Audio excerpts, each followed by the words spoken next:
Water మంచిదేనా? వద్దులే, తీసుకోవద్దు. ఇది మంచిదా? Okay.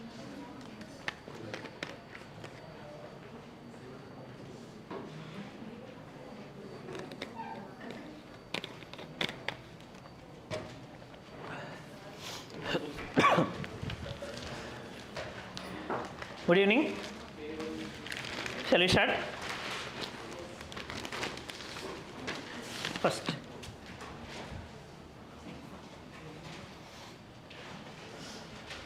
thank you. First topic, US paper है क्या दीदी? 16th October. Okay. Supreme Court eases ban clears green fireworks in Delhi for Deepavali. Deepavali eppudu 20. Now see, since 2018 there are restrictions in Delhi with respect to firecracker burning. Why? Pollution. Obviously air pollution. Delhi is blessed with such an atmosphere such that if rest of the India used to wear masks post COVID, in Delhi people are wearing masks since many years. Okay, so to solve that mask problem, Supreme Court of India, basically to solve the air pollution problem, Supreme Court of India had taken number of steps. Government of India also had taken number of steps. Okay, for example, Supreme Court of India had started Environmental Pollution Control Authority specifically for Delhi. It had given a plan called GRAP, Graded Response Action Plan. ఇదంతా దేనికోసం ఇచ్చింది Supreme Court? To control air pollution in Delhi. Now first of all tell me why, ఈ article వెళ్దాము, why there is air pollution in Delhi?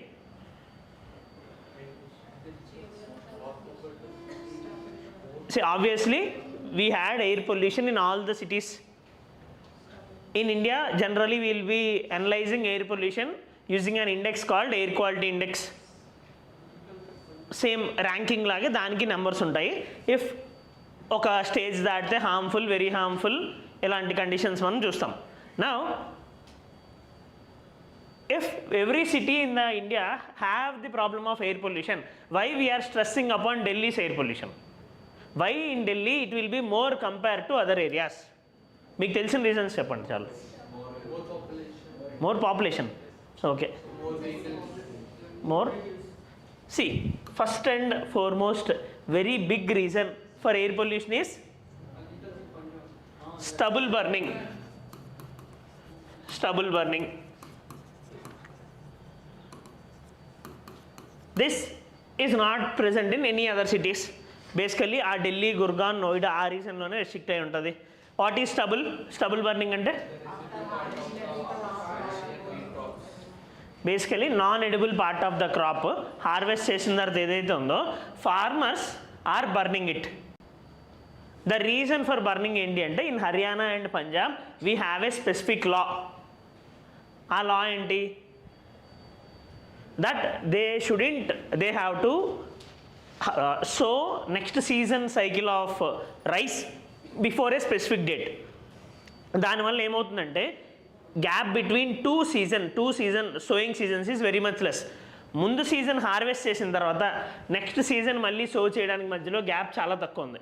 Because of the law of Haryana and Punjab government. వాళ్ళది ఎందుకు తీసుకొని రావాల్సి వచ్చింది అంటే ఆ తర్వాత సో చేస్తే గ్రౌండ్ వాటర్ చాలా ఎక్స్ట్రాక్ట్ చేయాల్సి వస్తుంది. That is the reason. Okay, now what had happened? Because of this they are not having so much of time, they are just burning it.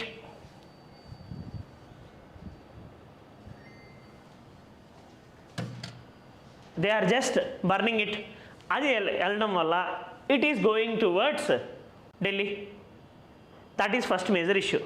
Next, పోనీ వచ్చింది అన్నిటి దగ్గర స్మోక్ వస్తుంది, పోవాలి కదా. But the problem is that in Delhi the conditions are such that it is not moving outside. The reason, pollution పోవాలి అంటే ఏం జరగాలి? ఎయిర్లోని పొల్యూషన్ ఉంది, అది పోవాలి అంటే ఏం జరగాలి?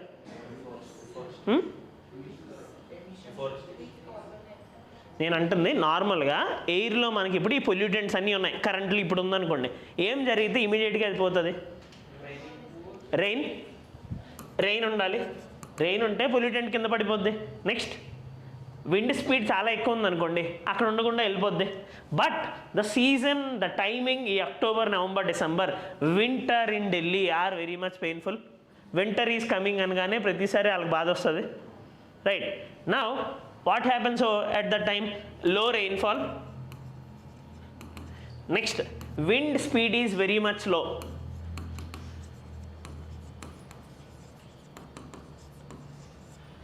Reasons for these are, if you had seen NCERT geography, you might have heard about a topic called temperature inversion. Temperature inversion అనేది ఉన్నారా? Temperature inversion. What is this? We are just listing out reasons for pollution. Temperature inversion అంటే వినకపోతే geography క్లాస్లో మళ్ళీ ఉంటారు, ఏం పోయేదేం లేదు. Temperature inversion, మనం పైకి వెళ్ళే కొద్దీ while we're going upwards in the atmosphere, what should be the temperature? పెరగాల తగ్గాల? తగ్గాలి కదా. నా దట్ రెడ్యూసెస్, అలా టెంపరేచర్ తగ్గడాన్ని నార్మల్ ల్యాప్స్ రేట్ అని అంటారు. Okay, but in Delhi we had seen conditions due to atmosphere, wind, అన్నిటి వల్ల స్లోగా మూమెంట్ ఉండడం వల్ల టెంపరేచర్ ఇన్వర్షన్ అనేది జరుగుతుంది. టెంపరేచర్ ఇన్వర్షన్ జరగడం అంటే పైకి వెళ్ళే కొద్దీ టెంపరేచర్ పెరుగుతుంది. మరి క్లౌడ్స్ ఎలా ఫామ్ అవుతాయి? కోల్డ్ కండిషన్స్ ఉంటేనే కదా కండెన్సేషన్ జరుగుతుంది. టెంపరేచర్ ఇన్వర్షన్ జరగడం వల్ల కోల్డ్ కండిషన్స్ ఉండట్లేదు, దానివల్ల క్లౌడ్స్ ఫార్మ్ అవ్వట్లేదు, దానివల్ల రెయిన్ రావట్లేదు, దానివల్ల పొల్యూషన్ అలానే ఉండిపోతుంది. So temperature inversion is one of the major reason. stubble burning is another reason. Adding to it, there are many number of vehicles over there, right? మనుషుల కన్నా కార్లు ఎక్కువ కనిపిస్తాయి ఢిల్లీలో. Next further outskirts they are having many brick kiln industries, pollution, ఇవి ప్రతి సిటీలో ఉండేవి common. These two are extra advantage for Delhi's pollution. Okay, నా దీన్ని సాల్వ్ చేయడానికి ఢిల్లీలో ఉంటే ఏంటి అంటే స్మోకింగ్ అలవాట్లేని నాలాంటి వాళ్ళు కూడా స్మోకింగ్ పీల్చినట్టే, రైట్? సో అలాంటి ఫెసిలిటీ ఉండకూడదు అని చెప్పి supreme court of India number of measures తీసుకుంది. Measures environmental pollution control authority అని ఒక జనరల్గా బాడీ ఎవరు క్రియేట్ చేస్తారు? It should be constitutional or statutory or executive. ఇవి మూడు కాకుండా జ్యుడిషియల్ బాడీ, జ్యుడిషియరీ క్రియేట్ చేసింది ఒక బాడీని అక్కడ ఉండే సిచ్యువేషన్స్ కోసం. So environmental pollution control authority అనేది ఒకటి క్రియేట్ చేసింది, ఇప్పుడు ఇది లేదు. Okay, now it had created a plan.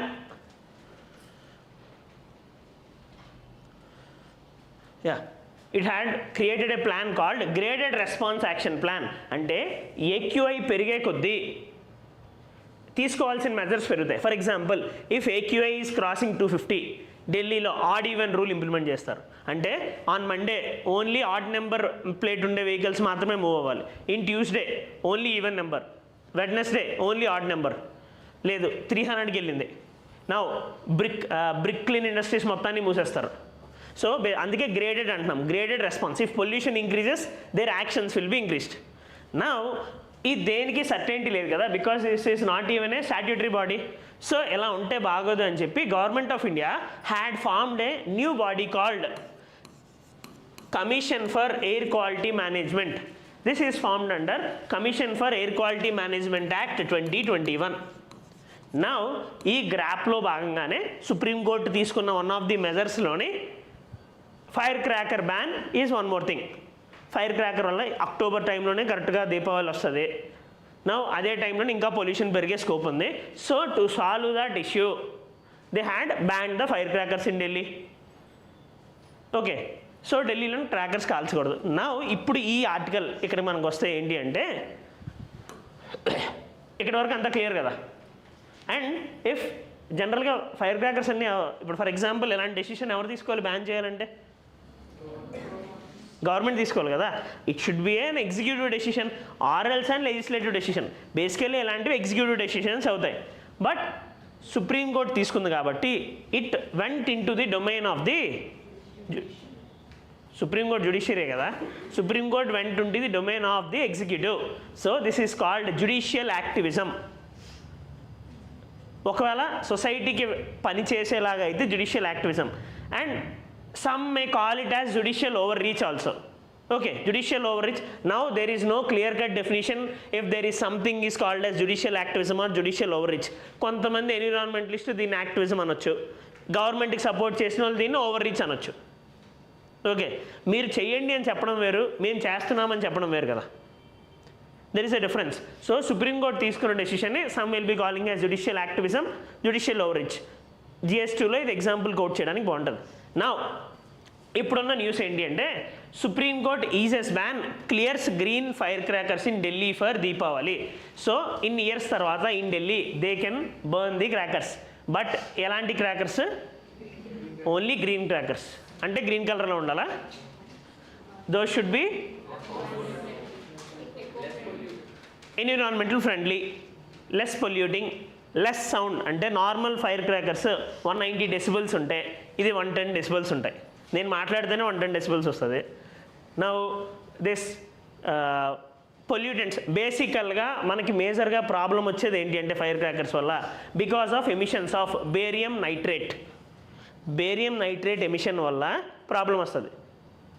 That is a major pollutant over there. Normal క్రాకర్స్లో ఉండే రా మెటీరియల్ అది.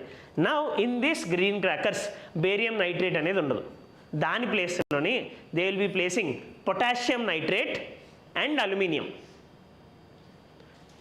అవేం హార్మ్ఫుల్ కాదు హ్యూమన్ హెల్త్కి. బేసికలీ మన ఎయిర్ ఇంటర్నల్ సిస్టమ్కి, రెస్పిరేటరీ సిస్టమ్ కూడా అదేం ప్రాబ్లమాటిక్ కాదు. That's why they are pushing it. Okay, so ఇది మనకు first thing తెలియాల్సింది.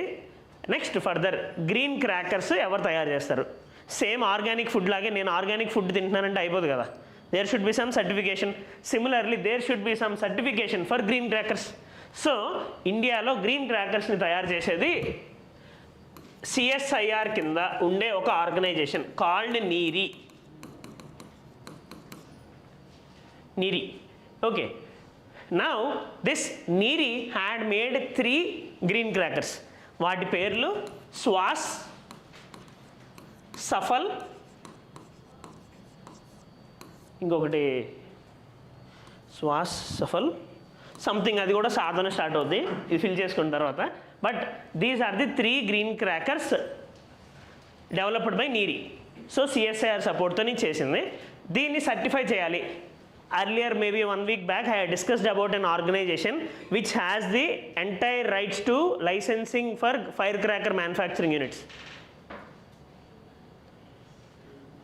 Firecracker manufacturing units, గోదావరిలోని ఒక బర్న్ అయింది, బేసికలీ ఒక ఇన్సిడెంట్ అయింది, దానివల్ల 10 మంది చనిపోయారు.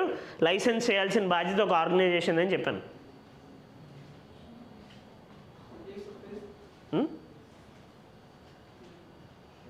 కరెక్టే చెప్పండి.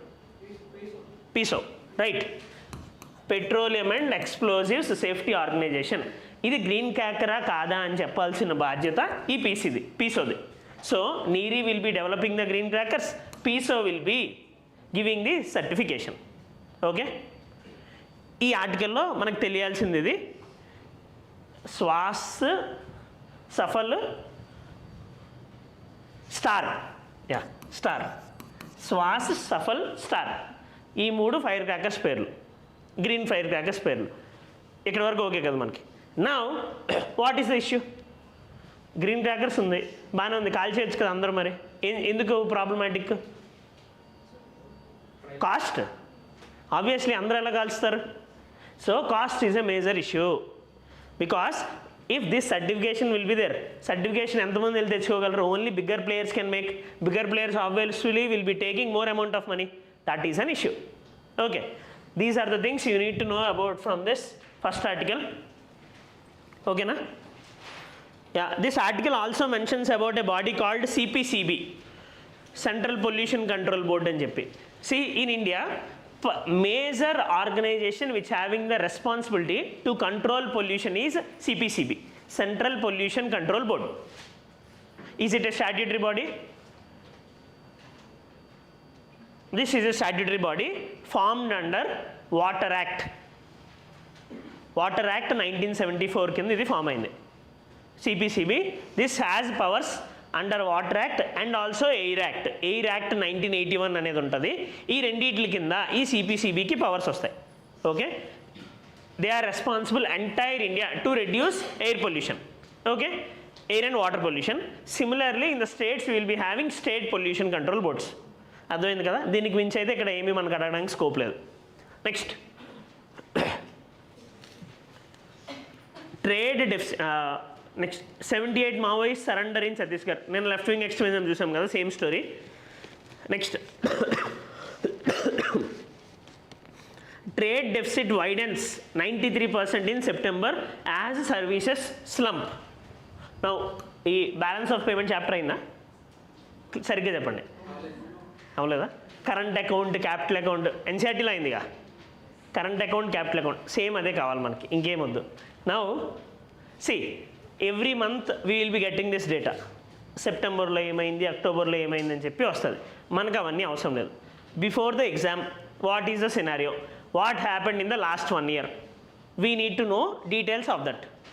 ఓకే, నౌ ఎనీవే ఇప్పుడు ఇది వచ్చింది కాబట్టి దీని బ్యాక్గ్రౌండ్ లింకేజ్ ఏంటో ఎగ్జామ్ చూద్దాం. First of all they had mentioned a word called trade deficit. What is trade deficit?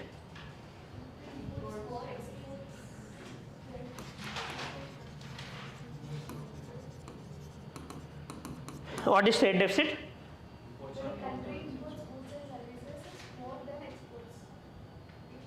Imports ఎక్కువ ఉన్నాయి అంటున్నారు బేసికల్గా, అంతే కదా.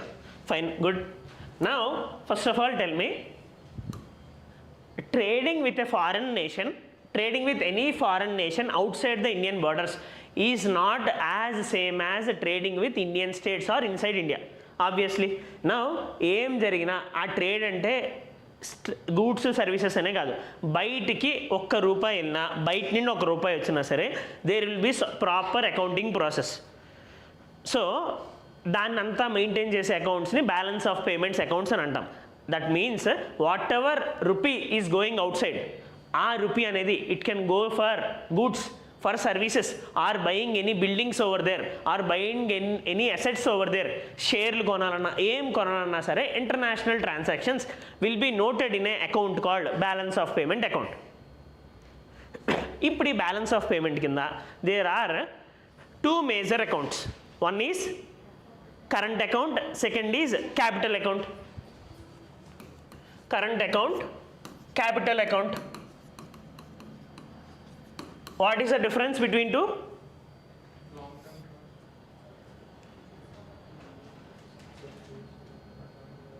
మీరు ఎన్సీఆర్టీలో వినిందే చెప్పండి చాలు, కొత్తది ఏమొద్దు. Dinesh, okay fine. Now current as the name itself says, current రెగ్యులర్గా జరుగుతూ ఉండాలి, షార్ట్ టర్మ్ అయి ఉండాలి. So in this 3 types of transactions will be happening: goods, services, transfer payments. Goods, services, transfer payments. These 3 transactions, it నుండి బయటికి వెళ్ళినా, బయట నుండి లోపలికి వచ్చినా సరే we will be calling it as current account transactions. ఈ క్యాపిటల్ అకౌంట్లో ఏమవ్వాలి? As the name itself says, capital. So some type of addition to infrastructure, financial asset ఏదో జరిగి ఉండాలి. దట్ మీన్స్ బయట దేశంతో లాంగ్ టర్మ్ ట్రాన్సాక్షన్ ఉండాలి. It could be buying buildings over there, it could be buying shares over there, anything. But there should be some sort of financial transaction. Goods services లాంటివి కాదు, అర్థమైందా? It should be long term. ఇప్పుడు Britannia biscuit packet import చేసుకున్నామంటే దాంతో అయిపోయింది కదా. కానీ Burj ఖలీఫాలోని కవిత గారు ఒక ఫ్లాట్ కొన్నారు అంటే దానికి ఒక డిఫరెంట్ మీనింగ్ ఉంటుంది కదా, right? So basically it will be long term. So ఇక్కడ ఏం జరుగుతుంది? Assets, be it physical or financial, these type of transactions will be happening in this account. Now this will be long term, this will be short term. Now ఇదంతా బాగానే ఉంది. వచ్చే problem ఏంటి అంటే, if we have to buy either capital account transactions or for current account transactions, what we require? మనం ఏమైనా కొనుక్కోవాలంటే ఏం కావాలి? They won't accept Indian rupee కదా. We need foreign currency. Majorly international transactions majorly will be happening in US dollars. So ఇవన్నీ కొనడానికి US dollars కావాలి. That is first thing. ఇప్పుడు వస్తున్న ప్రాబ్లం ఏంటి? ఒకవేళ బయట నుండి మన గూడ్స్ ఏమైనా బయటకు అమ్ముతున్నాం, అప్పుడు దాని ద్వారా మనకేమొస్తాయి? Foreign currency. సో ఏ కంట్రీకైనా ఐడియల్ థింగ్ ఏంటి అంటే మన దగ్గర వస్తున్న అమౌంట్ మనం ఇవ్వాల్సిన అమౌంట్ బ్యాలెన్స్ అయిపోవాలి. అప్పుడు ఇంకేం ఇష్యూ అనేది ఉండదు. Obviously because we are getting foreign currency, we require foreign currency, we are giving over there, right. ఇది బ్యాలెన్స్ ఉండాలి ఎప్పుడైనా సరే. ఇప్పుడు వచ్చే ప్రాబ్లం ఏంటి అంటే మనకి వస్తున్న ఫారిన్ కరెన్సీ సరిపోవట్లేదు. That means we're importing a lot. సరిపోవట్లేదు అంటే ఇంపోర్టింగ్ ఏ లాట్. సో ఒకవేళ ఇఫ్ దేర్ ఈస్ సచ్ అలాంటి సిచ్యువేషన్ ఉంటే we will call it as balance of payments deficit. Crisis కాదు, balance of payment deficit. There is difference between a crisis and deficit. Now ఇక్కడ mention చేసింది ఏంటి? Trade deficit. Trade deficit అంటే ఇది current account కదా. ఓవరాల్గా ఇక్కడ ఉండే మొత్తం అన్నిటిలోని మనము ఎక్కువ goods services transfer payments export చేస్తున్నామా ఇంపోర్ట్ చేస్తున్నామా అనే దాన్ని బట్టి we will be having, if we are exporting more we will be having current account surplus. అంతే కదా, ఎక్స్పోర్ట్ చేసినప్పుడు మనకి ఎక్కువ వస్తాయి, current account surplus. If we are importing more we will be having current account deficit. ఈ కరెంట్ అకౌంట్ డెఫిసిట్లోని major component ఇది trade services, goods services. ఈ రెండింటిని మర్చెండైజ్ ట్రేడ్ అంటారు. ఇందులో ఉండే గ్యాప్నే ట్రేడ్ డెఫిసిట్ అంటున్నాం. అంటే we are importing more of them but we are exporting less of them. దీనికోసం ఎక్కువ కావాలి. India generally will be having barring 2 to 3 cases from our independence ఎప్పుడు కూడా మనము కరెంట్ అకౌంట్ డెఫిసిట్లోనే ఉంటున్నాం. ఓకే, అంటే మొత్తం ఓవరాల్గా ఇవన్నీ చూస్తే ఎప్పుడు మనం డెఫిసిట్లో ఉంటాం. ఇన్ఫ్యాక్ట్ ఈ గూడ్స్ ఓన్లీ గూడ్స్ని మర్చెండైజ్ ట్రేడ్ అని అంటాం, ఓవరాల్ మొత్తాన్ని ట్రేడ్ డెఫిసిట్ అని అంటాము. ఇందులో ఎప్పుడు నెగిటివ్ ఉండం. అయితే సర్వీసెస్లో మనం కొంచెం పాజిటివ్గా ఉండడం వల్ల ఇది బ్యాలెన్స్ అవుట్ అవుతూ ఉంటుంది. ఒకవేళ ఇది బ్యాలెన్స్ చేయలేకపోయిన టైంలోనే we will be having current account deficit. Okay, మరి ఎలాగ సొల్యూషన్ ఏంటి? Even though if India is having current account deficit మనకి ఎప్పుడు కూడా క్యాపిటల్ అకౌంట్ సర్ప్లస్ అనేది ఉంది. క్యాపిటల్ అకౌంట్ సర్ప్లస్ ఎందువల్ల అంటే we will be attracting more FDI into India. FDI వచ్చేటప్పుడు మనీ వస్తుందిగా, that's why countries focus on more FDI. We will be attracting FPI into India. Many of Indians, NRIs, are living in foreign countries. They will be sending to their parents and their loved ones remittances.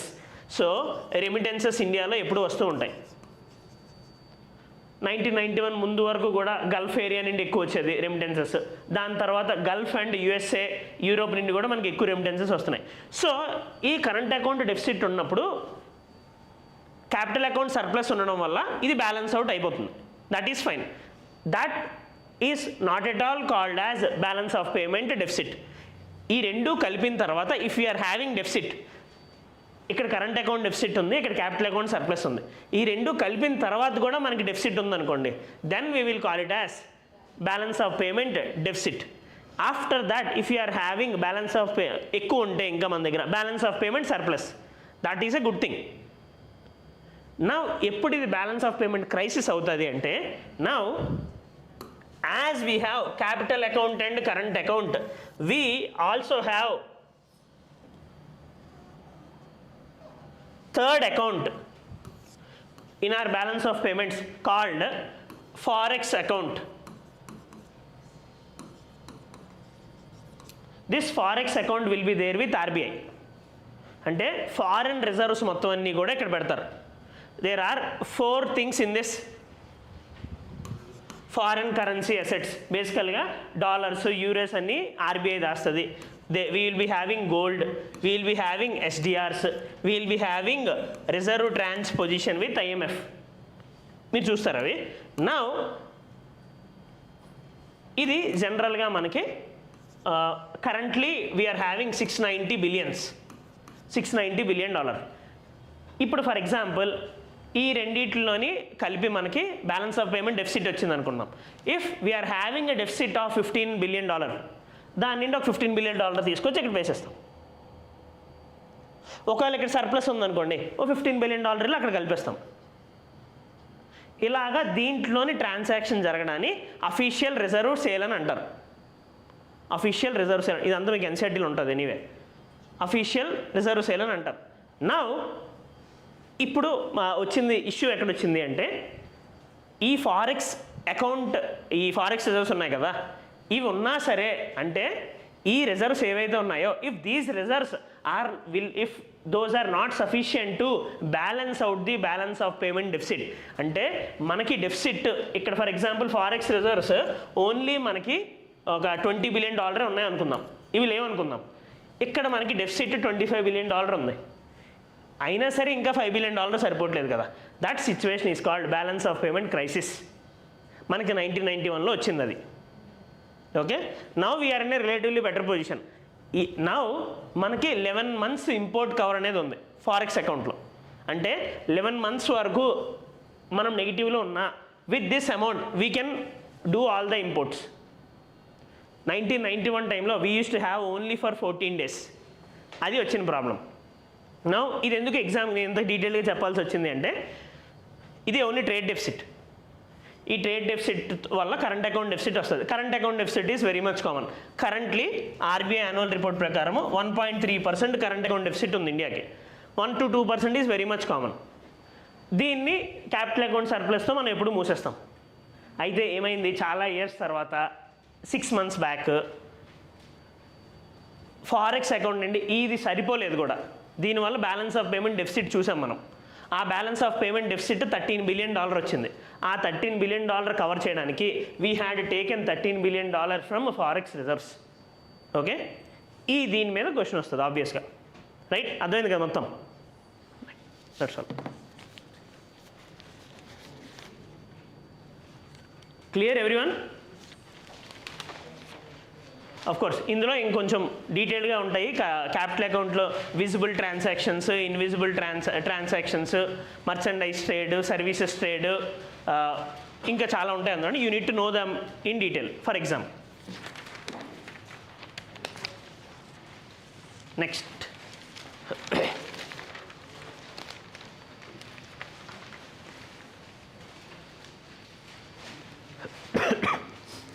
Page number 6 just reference కోసము.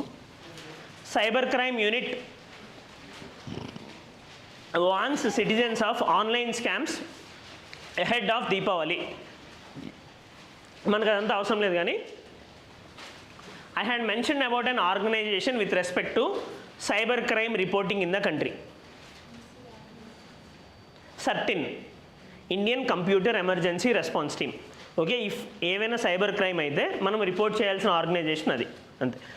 In your internal security you will be seeing very much detail cyber security topic.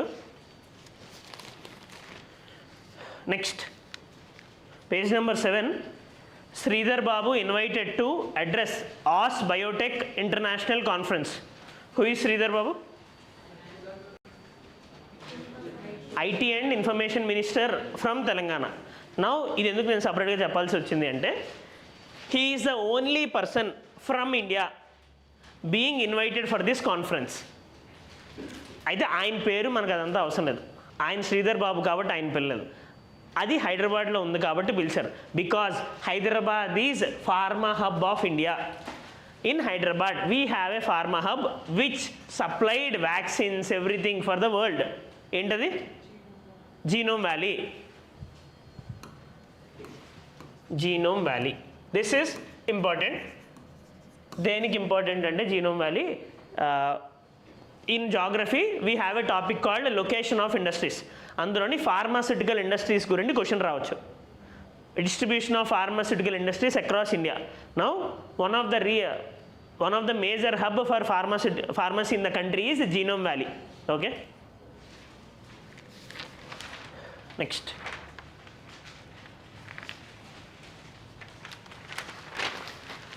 Page number 8. 6294 crore HAM road project tenders from October 17. కింద ఉంది. Just HAM అంటే ఏంటి చెప్పండి చాలు. Hybrid annuity model. The things which I discussed గుర్తుంది కదా. పోనీ చూస్తే గుర్తొస్తాయి కదా. Okay, next page number 9. Former Kenya PM Raila Odinga dies in Kerala. He came to India for Ayurvedic treatment. అయితే ఈ కార్డియాక్ మార్నింగ్ వాకింగ్ చేస్తున్నప్పుడు కార్డియాక్ అరెస్ట్ అయి చనిపోయాడంట. Of course it is a sorrowful situation, but మనకు అదంతా అవసరం లేదు. The thing we needed is that ఎందుకు ఆయన వచ్చారు ఇండియాకి అంటే అది కాదు. That means is there something in India which is attracting for hospitals? Medical tourism. Good. So in health answers we have to quote this. Medical టూరిజంని మనము capitalise చేసుకోవాలి అని చెప్పి, right? Medical tourism. Next editorials.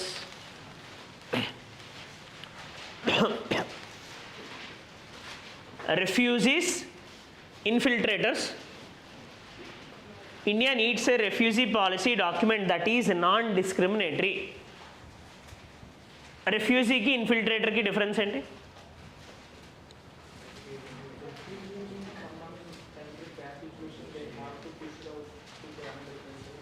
See, basically infiltrator by choice కావాలని వస్తున్నాడు. By choice, infiltrators are coming into India with some political idea. అదే refugee అనుకోండి, they have no other option. వాళ్ళ ఒరిజిన్ కంట్రీలోనే there is some type of political instability or any issue. So వాళ్ళకి option లేకపోవడం వల్ల they have to come to India. I mean to say India కాదు, ఏ కంట్రీకైనా సెకండ్ కంట్రీకి వెళ్ళడం refugees. Right now honourable home minister Amit Shah ji is telling, ఇది ఈ ఆర్టికల్ రాసిన దానికోసమే రెఫ్యూజీ పాలసీ అనేది తీసుకొని రావాలి అని చెప్పి ఆయన చెప్పారు 2 days బ్యాక్. అందుకని చెప్పి ఈ ఎడిటోరియల్ రాశారు. Now the thing we need to no,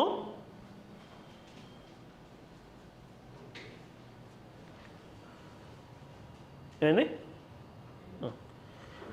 the thing which we need to know about this is difference between refugees and infiltrators. Now ఇదంతా ఎక్కడ పాయింట్అవుట్ చేస్తుంది అంటే, in polity we have a topic called citizenship. ఇది విన్నారు కదా ఎన్సిఆర్టీలో. Okay, citizenship అంటే this citizenship is a legal thing which establishes relation between a person and state. Legal relationship between a person and state.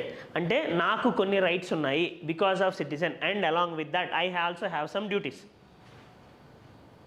Now ఈ రెఫ్యూజీస్కి ఇన్ఫిల్ట్రేటర్స్కే ఉండవు కదా. ఏం articles only సిటిజన్స్కి ఉంటాయి, మిగిలిన వాళ్ళకు ఉండవు?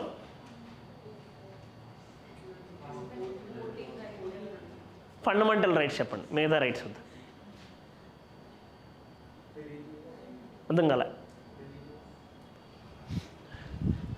వాళ్ళకి రిలీజియస్ రైట్స్ ఉంటాయి యాక్చువల్లీ.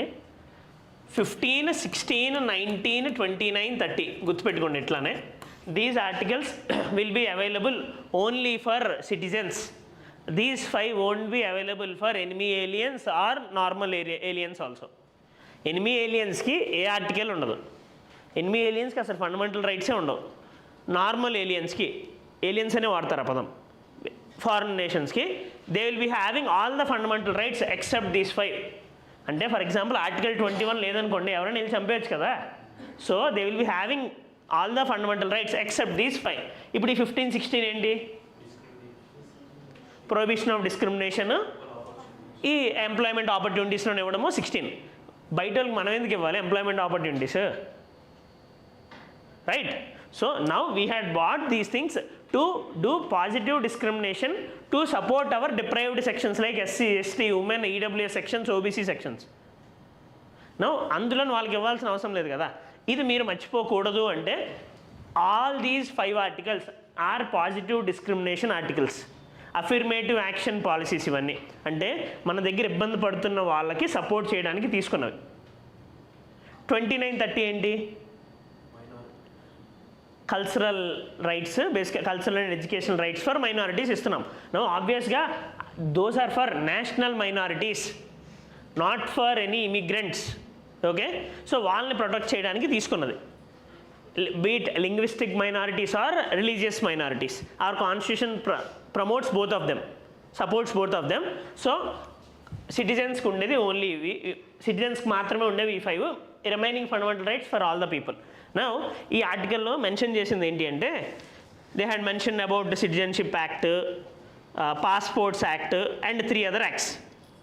అయితే లాస్ట్ ఇయర్ ఏం చేశారు అంటే సిటిజన్షిప్ యాక్ట్, ఈ పాస్పోర్ట్స్ యాక్ట్ కాకుండా మిగిలిన 3 యాక్ట్స్ను రిప్లేస్ చేశారు. They had replace the remaining 3 acts through a new legislation called immigration act.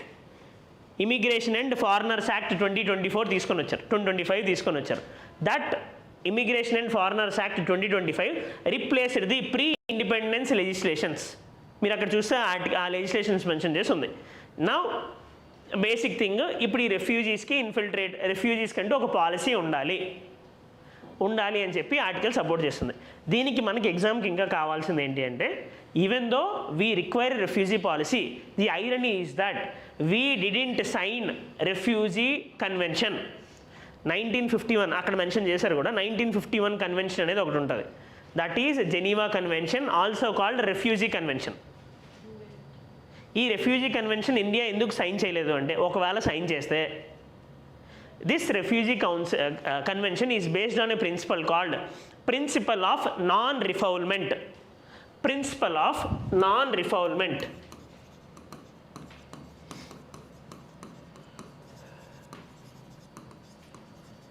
అంటే ఎవరైనా రెఫ్యూజీ లోపలికి వస్తే వాళ్ళని పంపించకూడదు, మనం వాళ్ళని చూసుకోవాలి. మరి సైన్ చేస్తే మనకే ఇబ్బంది కదా, demography will be damage, internal security ఇవన్నీ ఇబ్బంది వస్తాయి. So we didn't sign this agreement. So అందులో ఒకవేళ సైన్ చేస్తుంటే ఆల్రెడీ రెఫ్యూజీ పాలసీ అనేది చేయాల్సిన కండిషన్ ఉండేది. Even though due to our national interest we didn't sign this. అలా అని చెప్పి మనం రెఫ్యూజీస్ని ఏదో చంపేస్తున్నామని కాదు.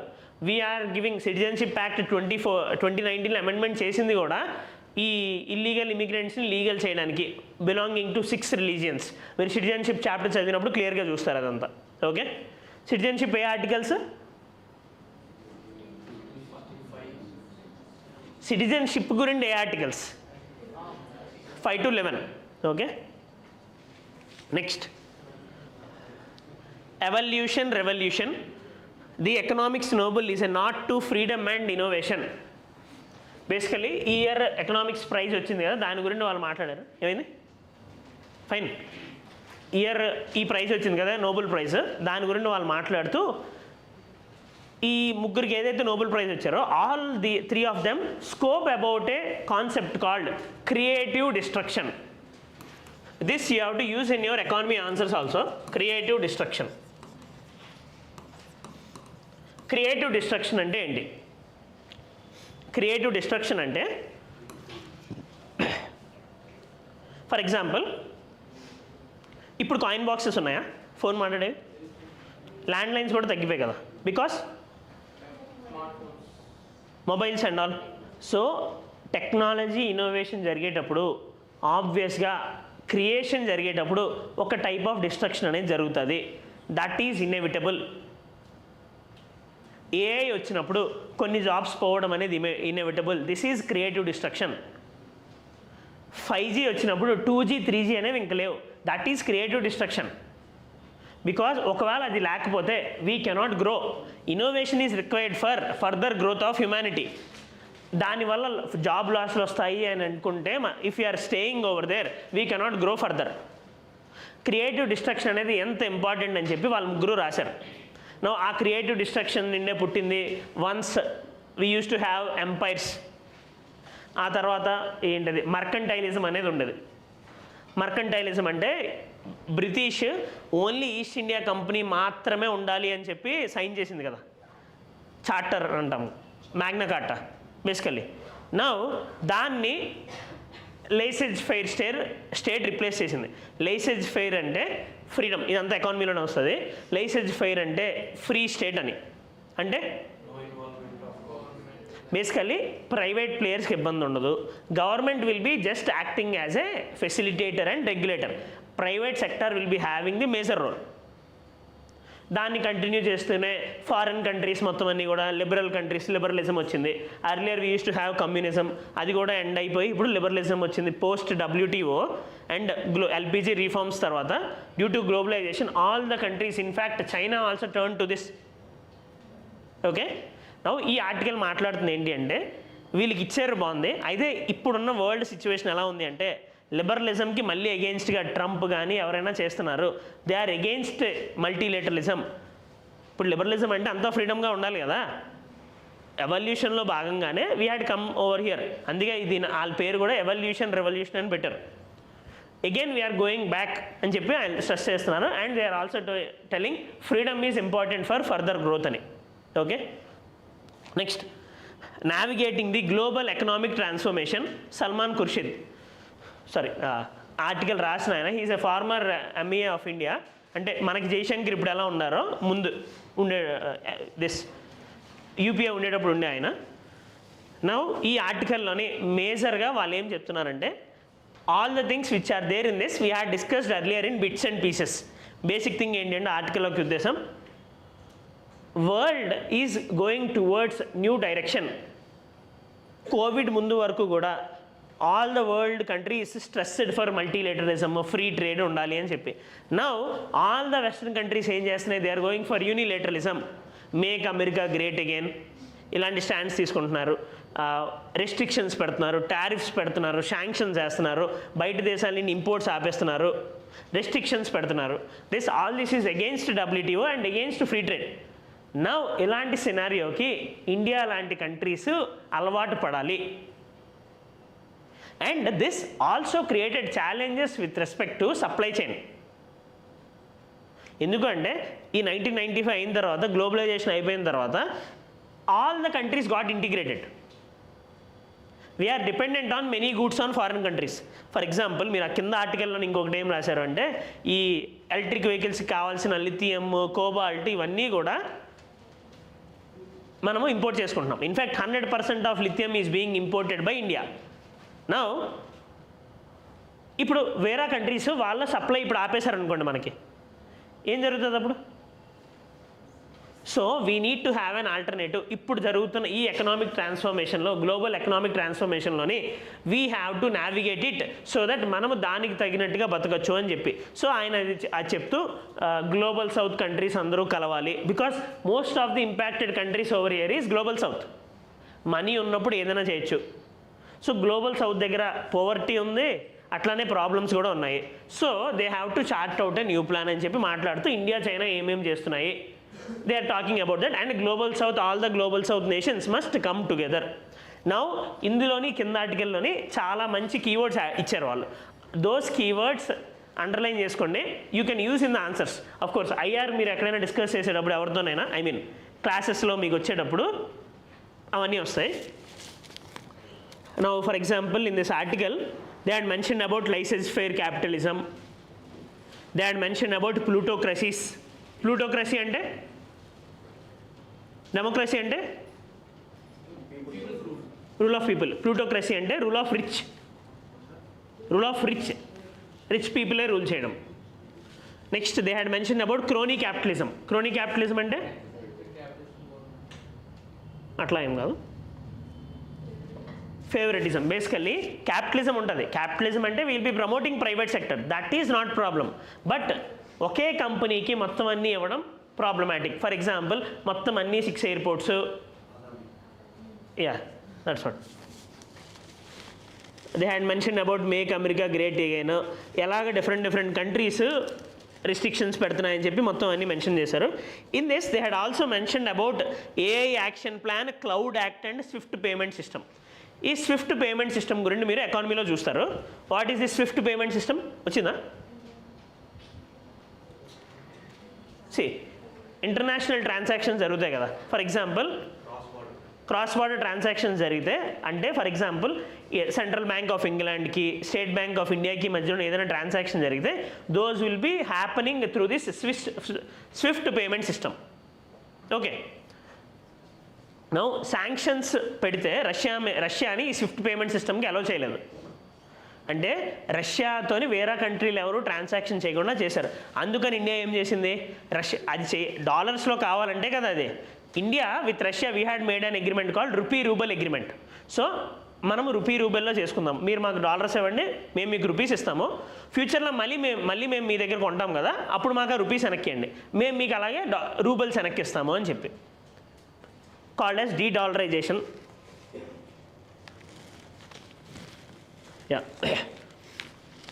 Now, the second article, the critical factor in India's clean energy ambition. We had discussed about clean energy many a times. UNFCCC లో మనకి కొన్ని గోల్స్ ఉన్నాయి. And to handle the problem of climate change, climate చేంజ్ని రెండు విధాలుగా handle చేయొచ్చు. One is mitigation, second is adaptation. ఈ difference తెలుసా? వెళ్ళదు ఎక్కడ? Okay, fine. Climate change can be handled through mitigation and second is adaptation. Mitigation అంటే climate change గురించి ఏం యాక్షన్ తీసుకున్నా we can some all of those into these two. అంటే either ఈ రెండిట్లో ఏదో ఒకటి అవుద్ది లేదా రెండో అవుతాయి. మిటిగేషన్ అంటే నార్మల్గా మిటిగేట్ అంటే ఏంటి? డిక్రీజ్. సో మిటిగేషన్ అంటే in the first place we will try to reduce the emissions itself. అంటే ఎమిషన్స్ తగ్గేలా చేస్తాం. ఇప్పుడు for example normal fuel cell basically IC engine vehicles వాడితే, పెట్రోల్ వెహికల్స్ వాడితే ఎమిషన్స్ వస్తాయి. దాని ప్లేస్లో if you are using electric vehicles emissions ఉండవు. గ్రీన్ హైడ్రోజన్ వెహికల్స్ ఎమిషన్ ఉండవు. In the first place if you are trying to mitigate the emissions, it is called mitigation. అలా కాకుండా climate change ఉందనేది నేను యాక్సెప్ట్ చేశాను, దానికి తగినట్టుగా బతకాలి అని నేను అర్థం చేసుకోవడాన్ని అడాప్టేషన్ అంటాం. For example, due to climate change we had seen sea level rise. Sea level rise ఉండడం వల్ల ఎక్కువ ఫ్లడ్డింగ్ అవుతుంది. ఫ్లడ్డింగ్ని ఆపడానికి we have to build coastal barriers, coastal belts, shelter belts ఇవన్నీ కన్స్ట్రక్ట్ చేయాలి. నెక్స్ట్, సీ లెవెల్ రైజ్ ఉండడం వల్ల సాల్ట్ వాటర్ ఇంట్రూషన్ జరుగుతుంది. దానివల్ల అగ్రికల్చర్ ప్రొడక్టివిటీ, రైస్ ప్రొడక్టివిటీ తగ్గిపోద్ది. For that we need to grow this salt water tolerant crops, below sea level farming, ఇవన్నీ కూడా చేయొచ్చు. సో క్లైమేట్ చేంజ్కి అనుగుణంగా మనం బతకడాన్ని అడాప్టేషన్ అంటాం. క్లైమేట్ చేంజ్ని తగ్గించడాన్ని మిటిగేషన్ అంటాం. Now, in the process of doing mitigation, major activity for us is moving from fossil energy to clean energy. దాంట్లో భాగంగా we had already promised UNFCCC under our INDC 2 that we will be taking 500 gigawatts of renewable energy by 2030. Currently 230 దగ్గర ఉన్నాం మనం. Okay, and 50% of our energy will be from non fossil అని కూడా మనం మాటిచ్చాం. సో అలా ముందుకు వెళ్ళాలి అంటే we have to go for newer clean energies. Clean ఎనర్జీకి వెళ్ళాలి అంటే మనకు కావాల్సింది ఏంటి? ఎలక్ట్రిక్ వెహికల్స్ వైపు మనం వెళ్ళాలి, సోలార్ వైపు వెళ్ళాలి. అయితే ఇప్పుడు మనకు వచ్చిన ప్రాబ్లం ఏంటి అంటే, along with this critical minerals కొన్ని కావాలి, కోబాల్ట్, రేర్ ఎర్త్ ఎలిమెంట్స్ కావాలి. ఇవేవి మన దగ్గర లేవు. That is an issue. For example, lithium is very much important for electric vehicle, lithium batteries. Solar ప్యానల్స్కి కూడా మనకు కావాలి. ది పార్ట్స్, ఈ రా మెటీరియల్స్ మన దగ్గర లేవు. We are importing 100% of them. Now China వాళ్ళు కానీ other countries are doing this weaponisation. మనకు అవి రాకుండా ట్రై చేస్తున్నారు. నౌ మనం క్లీన్ ఎనర్జీ ట్రాన్సిషన్ ఎలా జరుగుతాం ఇంకా? It will be problematic thing, right? So the person here he is pushing for ఈ నేషనల్ క్రిటికల్ మినరల్స్ పాలసీ. మీరు ఏదైతే తెచ్చారో national critical minerals mission 10,000 crores పెట్టి, that is very much good. You have to continue that. దాంతోపాటు you also have to promote మైనింగ్ని ఇంకొంచెం free చేయాలి. ఎందుకంటే మన దగ్గర లిథియం రిజర్వ్స్ ఉన్నాయని మనకు తెలిసింది. In J&K we have rare earth minerals in Odisha and Andhra Pradesh. వీటిని ఎక్కువ ఎక్స్ట్రాక్ట్ చేయాలి అంటే మైనింగ్ సెక్టార్ని ఇంకొంచెం ఫ్రీ చేయాలి. You have to do that. And దాంతోపాటు he had told one more idea. ఇప్పుడు ఫర్ ఎగ్జాంపుల్, ఈ ఆల్రెడీ మనం యూజ్ చేసిన సోలార్ ప్యానల్స్ ఉన్నాయి కదా, వాటి నుండి కూడా ఈ వేస్ట్ ఏదైతే ఉందో ఈ వేస్ట్ని we have to extract from that is we have to push for circular economy. Waste నుండి మళ్ళీ ఎక్స్ట్రాక్ట్ చేయాలి అని చెప్పి ఆయన మాట్లాడాడు. ఆయన మాట్లాడుతూ he also told India had taken some good measures like national critical minerals mission, అలానే mines and minerals development and regulation act, అందులోని మాడిఫికేషన్ తీసుకొని వచ్చారు. That is also good. MMDR act మీకు ఎకానమీలో వస్తుంది, that is important. MMDR act మైనింగ్కి మేజర్గా regulate చేసే act. If you remember I told earlier, MMDR act విన్నారు ఎప్పుడైనా? ఫైన్, మీకు చెప్పలేదేమైతే ప్రాబిలిటీ ఉంది. ఇన్ని క్లాసులు ఏది చెప్తుందో తెలియట్లేదు. MMDR Act, Mines and Minerals Development and Regulation Act. This will be dividing the minerals into major minerals and minor minerals. ఈ క్లాస్ ఉందేమో కదా, వెళ్ళండి పర్లేదు. Major minerals and minor minerals. Now ఇందులోని సెక్షన్ 2లోని మెన్షన్ చేస్తారు what are major minerals, what are minor minerals అని. All the powers with respect to major minerals will be with central government. All the powers with respect to minor minerals will be with state government. Sand అనేది minor mineral, అందుకనే sand lease, sand mining మొత్తం అంతా state government చూసుకుంటారు. Okay, చెప్పాను నేను, నాకు గుర్తొచ్చింది చెప్పినట్టు. యా, రాకపోయి ఉండొచ్చు కదా ఆ రోజు. మీరు రాకపోయినా నేనైతే రావాలి కదా. Yeah yeah and one more thing, he also stresses to make tie ups with foreign countries. అంటే ఫారిన్ కంట్రీస్లో ఎక్కడైతే రేర్ ఎర్త్ ఎలిమెంట్స్ ఉన్నాయో గ్లోబల్ సౌత్ కంట్రీస్, వాళ్ళతో అగ్రిమెంట్ చేసుకుని అక్కడి నుండి మైనింగ్ ఎక్స్ట్రాక్ట్ చేయండి. For that we have an PSU called KABIL, Khanij Bidesh limited అని. ఓకే, ఇవన్నీ ప్రమోట్ చేయాలి అని చెప్పి ఆయన రాశాడు. 52. The road to gender equity in courts. This article mainly stresses about lack of gender equality in judiciary. బేసికల్గా జుడిషియరీలోని only 14% of the judges in high courts are women, only 3% in supreme court are women. అంటే ఒకరు ఉన్నారని 34లో ఒకరు ఉన్నారు ఇప్పుడు. Now BV Nagarathna ma'am, she will be first chief justice. ఇప్పుడు ప్రాబ్లం ఏంటి అంటే ఈవిడ టెన్యూర్ అయ్యేలోపు ఇంకొక ఉమెన్ ఎవరు పెట్టకపోతే దేర్ విల్ బి 0. ఈవిడ రిటైర్ అయిపోద్ది కదా, రిటైర్ అయిపోయే లోపు ఇప్పుడైతే ఇంకా ఎవరిని అపాయింట్ చేయలేదు కొత్తగా ఉమెన్ని. అండ్ దిస్ సిచ్యువేషన్ ఎందుకు ఎలా ఉంది అంటే కారణము, ఉమెన్ ఇన్ జ్యుడిషియరీ మీద మనకు మెయిన్స్లో ఒక క్వశ్చన్ వచ్చింది. ఆ ఇయర్ ఎందుకు అది వచ్చిందంటే in 2021 or 22 if I'm not wrong, 2021. Yeah, now అప్పుడు ఎందుకు వచ్చిందంటే ఇలానే same editorials, number of editorials వచ్చాయి. So again probability for that. Now రాకపోవడానికి మేజర్ కారణం ఏంటి అంటే obviously there is patriarchy, uncle judge syndrome, ఇలాంటి నెంబర్ ఆఫ్ థింగ్స్ ఉన్నాయి జ్యుడిషియల్లో మీరు చూస్తారు. అడిషనల్గా ఏంటి అంటే there are infrastructure concerns. Supreme court judge వరకు వెళ్ళాలి అంటే they have to work as judge in the lower courts. ముందు దానికన్నా ముందు అడ్వకేట్ ఇవన్నీ అవ్వాలి. నౌ లోవర్ కోర్ట్లోని only 15% of the courts have toilets. Infrastructure problems ఉన్నాయి. ఓకే, నౌ అలాంటప్పుడు ఉమెన్ని ఎలా ఎంకరేజ్ చేస్తారు ఫ్యామిలీస్లోనే? Lot of nepotism is over there, patriarchy is there in the society. So all these ఇలా చేస్తున్నాయి. అండ్ ఫర్దర్ ఈ ఆల్ ఇండియా జ్యుడిషియల్ సర్వీస్ తీసుకొని వచ్చుంటే అందరికీ ఓపెన్ ఎగ్జామ్ అయ్యేది. So male and female would have been taken part. అలాంటి scope లేదు. So all India judicial service తేవాలి అని చెప్పి ఇందిరాగాంధీ గారు 42nd అమెండ్మెంట్ చేసినా సరే that is not being implemented due to obstructions from the state governments and also the bar council in fact. Okay, ఇది మాట్లాడుతూ this Archana is pricing UPSC. Same situation IAS IPSలో కూడా ఉండాల్సిందే, but since that is an open exam women participation రిలేటివ్గా పెరిగింది అని చెప్పి ఇదే పేపర్లోని మీరు second పేజ్కి వెళ్తే అందులోని రేపు IPS Sardar Vallabhbhai Patel national police అకాడమీలోని IPS ప్రొబేషనర్స్ది అవుట్ సెరమనీ. నౌ అందులో చూస్తే 30% of the women IPS officers women ఉన్నారు.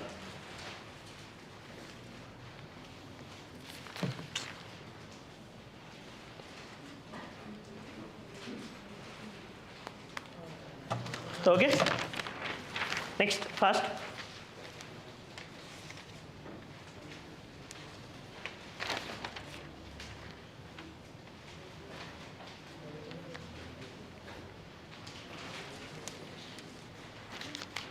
In the economy base WTO గురించి ఒక ఆర్టికల్ వచ్చింది. అది మనము సాటర్డే క్లాస్లో చూద్దాం. సాటర్డే క్లాస్ నేను తీసుకున్నాను, విష్ణు సార్ వస్తారు, సో ఆయన తీసుకుంటారండి, చెప్తాను. And in page number 14, National Commission for Minorities.